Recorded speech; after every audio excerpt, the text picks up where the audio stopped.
Welcome to the Humanitarian Supply Chain Podcast, the first and only show that actually compares humanitarian aid and private sector supply chains using real cases, real field experience, and the kind of stories you'll never hear in a boardroom. If you are here for honest insights, field stories, and a few laughs at the beautiful mess we call supply chain, hit subscribe, keep listening, and leave a comment. Let's get started.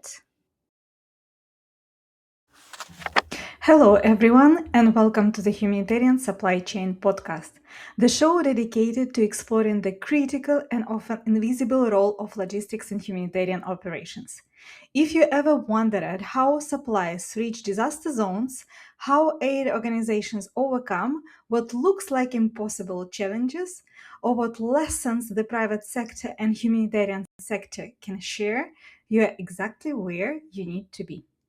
I am Irina Lukyanova, and I bring a perspective that's a little unusual in this space.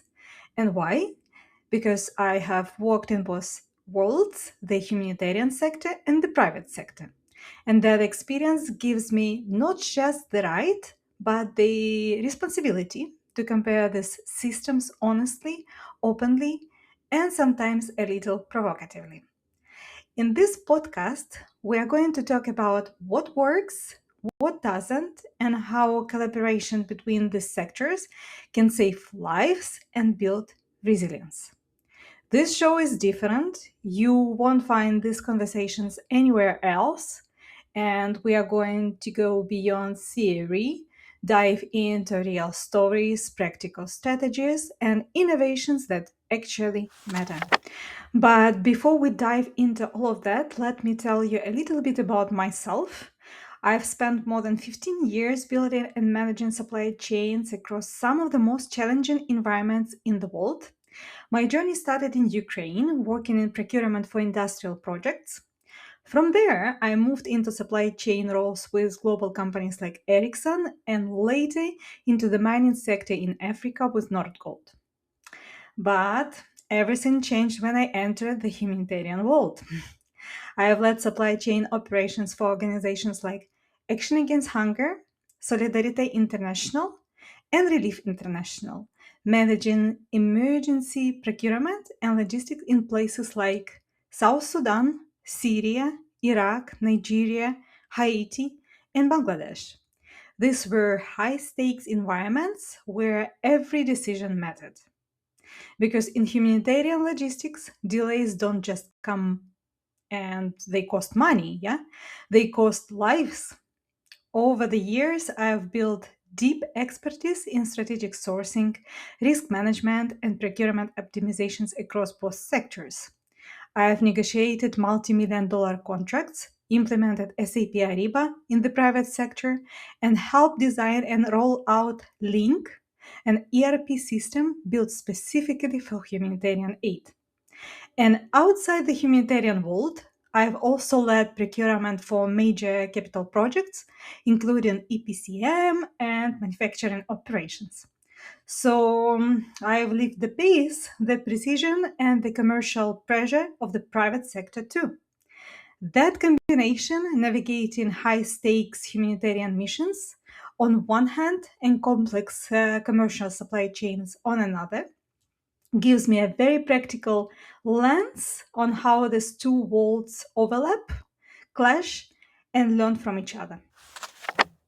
Now let's talk about something funny and painfully true.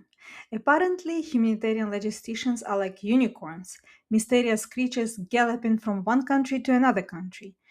I remember during the interview, people look at my resume and ask, why you are hopping around so much? Well, because disasters don't politely stay in one place. And then comes the classic questions. So, do you only buy blankets and buckets? Oh, yes, of course, because nothing says complex supply chain like a bucket, right? The truth is, if HR hires a humanitarian logisticians in the private sector, they're not getting a bucket buyer. They're getting a universal soldier, someone who can build a hospital in the middle of nowhere, set up a power station in the flood zone, and make the impossible happen before lunch. We don't just purchase blankets, we manage multi-million dollar projects under conditions that would make most private sector teams cry. So, why did I start this podcast? Because humanitarian logistics is invisible. People see headlines about disasters, but they never see the logistical belly happening behind the scenes. The planning, the improvisation, the sleepless nights, the supply chains held together by sheer willpower and duct tape. I want to change that.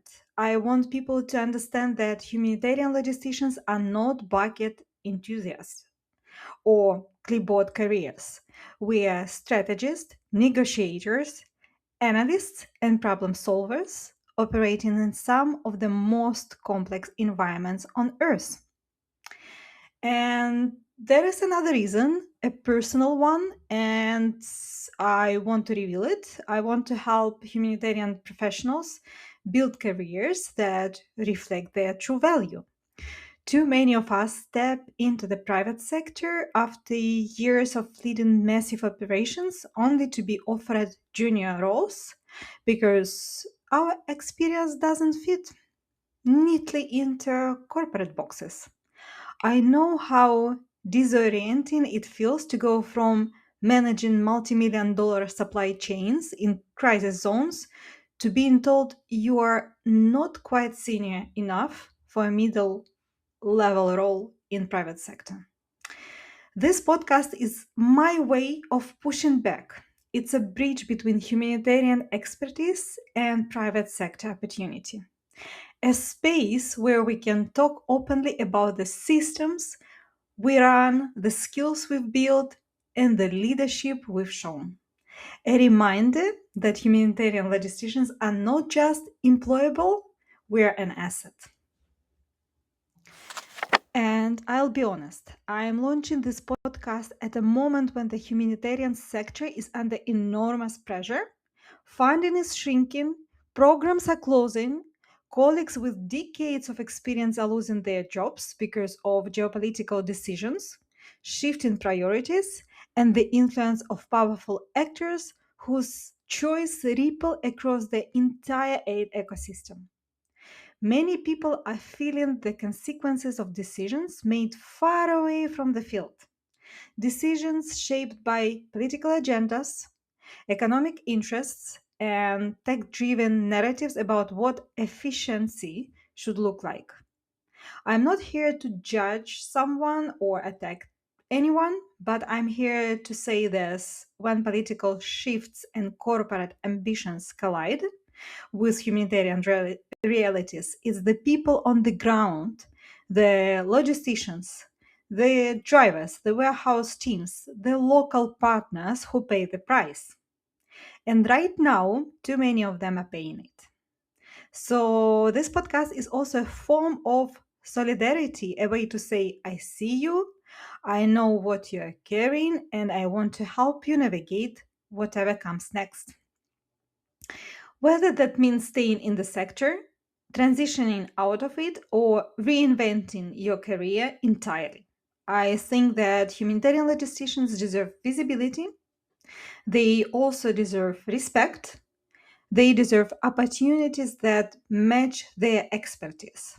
And if I can use my voice and this platform to make even a small difference, and if I do make a difference, then this podcast will have done its job. So, what can you expect from this podcast? We'll talk about everything from last mile delivery, challenges and technology innovations like drones and blockchain. We'll explore sustainability, ethics, and the future of humanitarian operations. And yes, we will compare humanitarian and private sector practices because I've lived both worlds and I know the insights that can transform how we respond to crisis. Whether you are a humanitarian professional, a supply chain expert, or simply curious about how logistics save lives, this podcast is for you. So, subscribe, follow, share. whatever your platform calls it, and join me on this journey to uncover insights that make a real difference. I am Irina Lukyanova, and this is Humanitarian Supply Chain Podcast. Thanks for listening, and I'll see you in the next episode.